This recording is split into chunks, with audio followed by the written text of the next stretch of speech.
I wish we never went to break because the best stuff happens outside of it. This is a 3-time Super Bowl champion. I said, yeah, you know a thing or two about this? Emmitt Smith goes, yeah, I have 3. This is no big deal to you, huh? Not today, it's not. Not today, it's not. You, my friend, have done a lot of things right in your career, but it sounds like you were doing New Orleans in the best way. You had a full night's sleep. Yep. You had a great Not quite dinner. a full night. Oh, okay. Only 5. Oh, 5 hours. yeah, 5's not great. Where did you go to dinner? Last night I went to Chris Stapleton concert. Amazing. And so it ended around 11:30, so I made it back in time enough to get to sleep and get up at this morning about 6 o'clock. So You skipped the NFL Honors Fuss, but there was fuss last night because it was announced that the next class of legends are joining you in the gold jacket world. Sterling Sharpe I am finally getting in. I'm so excited for Sterling. What Such a excites good you? guy, great football player, and long overdue. So is Eric Allen, long overdue. Gates, Jared Allen. I mean, these are Hall of Fame type players, but Sterling, he should have been here a long time ago. Emmitt, what do you remember about your battles with him? Well, Brett Favre and Sterling that was a heck of a combination. But Sterling made things look so easy. He really did. Great golfer too, by the way. Great golf. Okay, tell me about his golf game. His golf game is, I mean, he's a single-digit handicap now. I mean, really, he plays great golf. There are a lot the ball a long way. of nods in the audience. He's finally in. I have to ask you, should there be, you're giving him a lot of praise. Should there be a super Hall of Fame, like an elite level Hall of Fame for people who are undefeated against Hall of Famers? Because you're 4-0 against Sterling.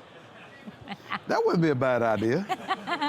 But no, nonetheless, I mean, he's on a team that he can never get cut from.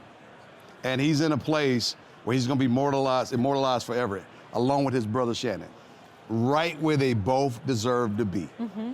And so I'm happy for Sterling. He's a great guy, and I'm just excited. I can't wait to see him. I talked to you back in September with Narcan as well, and we were talking about one of the finalists, Eli Manning. First ballot, is he not going to be? He did not get into the Hall of Fame last night. Did they get it right? I don't know if they got it right or not, because there's 7 spots, and they should have filled up all 7 spots. I think Darren Woodson is also a guy that probably should have got in last night as well, because in the future, in the years to come, you're going to have a number of guys that just retired some years ago that would come up at one time.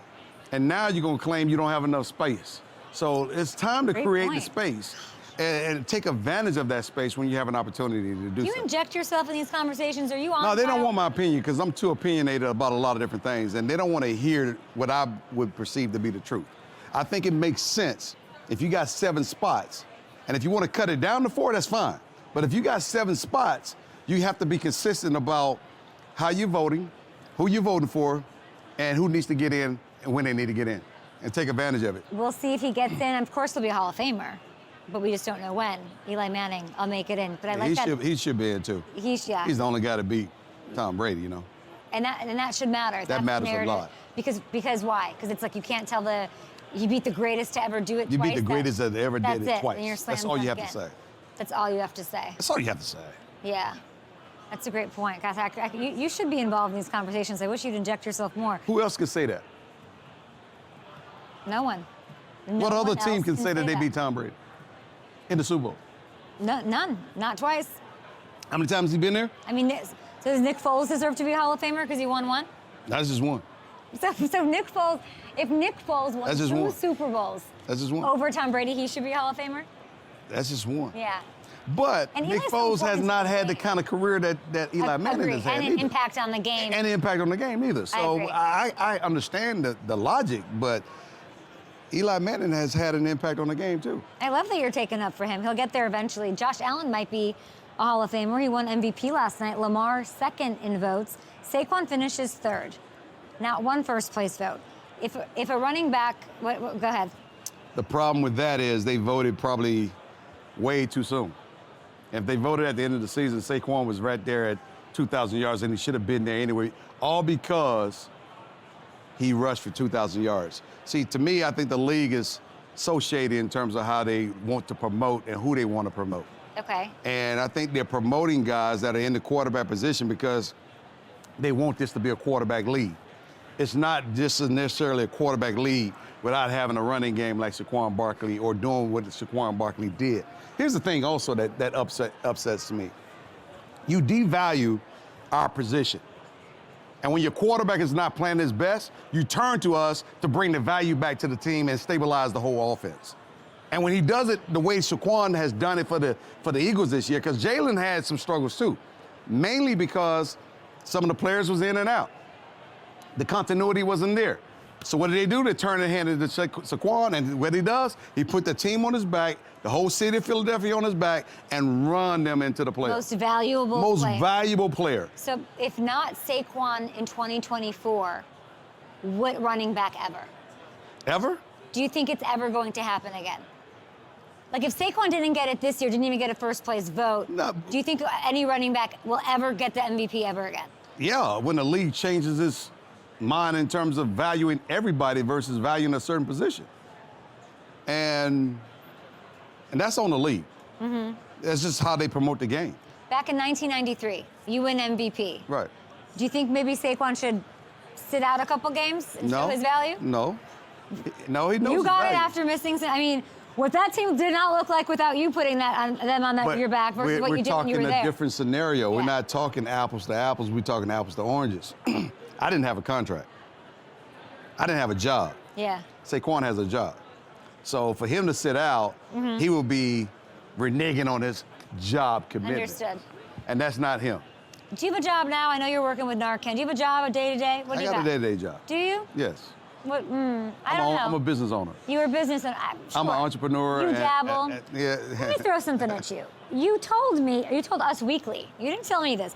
You told Us Weekly that you'd consider coaching the Cowboys if the opportunity presented itself. What's that about? Why not consider the opportunity if it presented itself? I mean, it's the Dallas Cowboys, a team that I've always loved, and I love playing for. I also said I would consider coaching the University of Florida. I also said I would consider coaching the University of Texas A&M. Those are the only three schools that I would consider coaching at. Have you talked to Jerry about this in a serious way? Never. No, I haven't.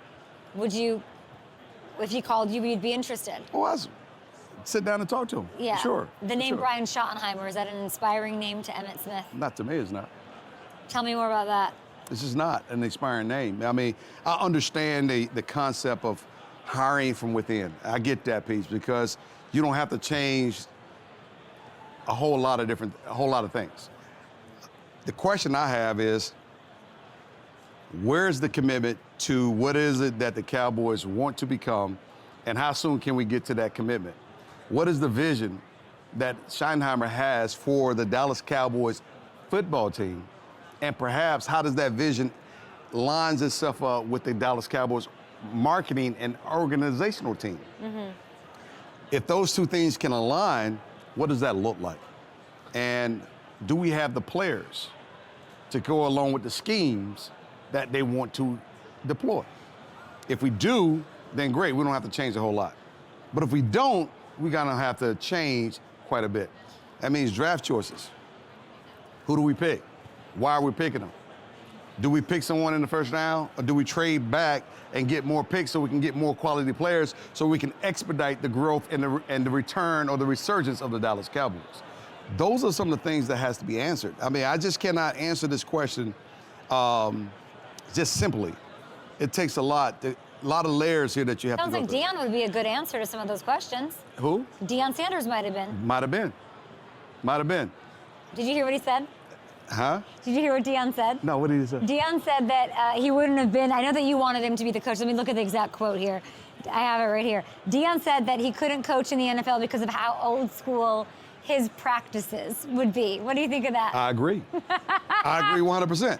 I think modern day players, if they had a Jimmy Johnson type practice, okay, they'd be like, what the heck are we doing? What is this?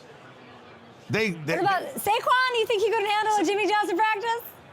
He might be okay with it. Okay. But not all players are okay with that. Yeah. Not all players. All players are not accustomed to that style of practice. How intense were they really, Emmitt?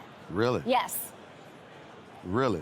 I'm not questioning how the. No, you just asked the question, how intense were they? I want you to take me into that. All right, you want me to take you? Yeah, I do. This is how intense our practices were. Give me a year. 93. 90, 91, 92, 93, 94, 95. Okay. They were like this. Full gear. If we had 2 of these practices, we had full gear in the morning and possibly full gear in the afternoon. And that can go on for weeks. Weeks. And if we had inside run, it was inside run, tackling the guy down to the ground, and that's 9 on 7. That's 9 defensive players versus 7 offensive players. The 2 safeties couldn't hit the guy, but everyone else, the others 7 on 7, they was lighting them up. Full throttle football. We couldn't do that. No, you can't do that now. today. No. But that's why you lift these And- 7-pound weights. You got 3 of them, baby. And back in the day, if you came across the zone, you got lit up. You got lit up. And These boys should be thanking everybody for these CBA rules man, and the NFLPA. man, all the free stuff they get, I love you so much. they get free passes. Tell me about Narcan. It's very important. Everybody should definitely be aware of This this. you don't get a free pass on. Okay, tell me. Because if you're not equipped, you can actually cost a person life. But if you are equipped with Narcan nasal spray and you find someone unresponsive, you have a chance to save someone's life. But Narcan is there to help reverse the process of being an overdose. It reverses those things. And Emergent and I are continuing to try to spread the word around. Well, there's such an opioid epidemic yeah, crisis around the country. We've talked about it but a lot. But if you talk about the national basis, the national is coming down a little bit, but here in New Orleans alone, the numbers are steady rising. And it's not even just taking drugs. Right. The drugs are poisoned. Yes. And so this is it's why a combination it's so of important. everything. You got fentanyl out there that's killing people. We've seen celebrities pass away from opioid overdoses. We've seen rappers. We've seen all of it. And so at the end of the day, this epidemic is touching someone's life one way or another. And Narcan can help save. It's a nasal spray, and Yep. it can rapidly reverse the effects of opioid poisoning. And it's, by the way, also safe to use even if opioids aren't present. So thank you Yes. for all the work you do. It is life-saving, Narcan, and we appreciate you and just Cheers. all the things. Cheers to my trophy. We're cheersing to Lombardi. We'll be right back with Tyreek Hill, I guess, is backstage. Yeah. Who knew? Cheers. Cheers. Cheers, he says.